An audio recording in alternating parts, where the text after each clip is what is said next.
Well, we're proposing a 2.5% average general rate rise. There are two targeted rates that people are being asked to comment on. The total of which would be 6.2.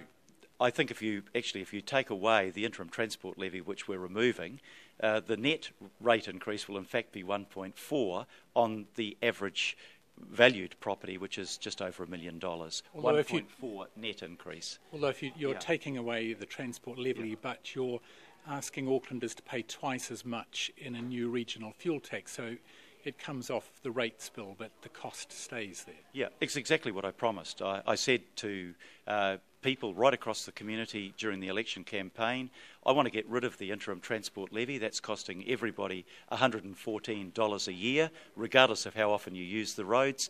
I want to replace it with a regional fuel tax.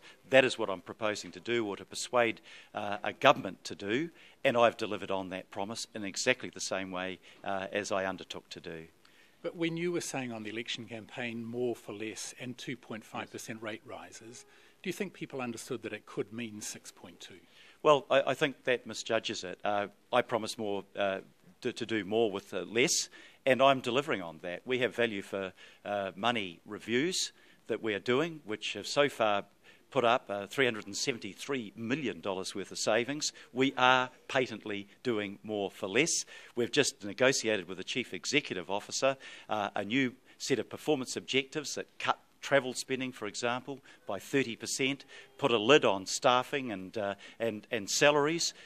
That is delivering on what we promised.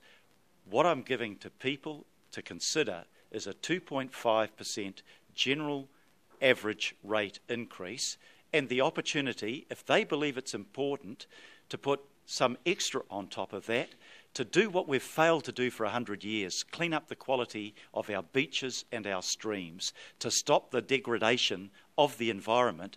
That is going out for consultation.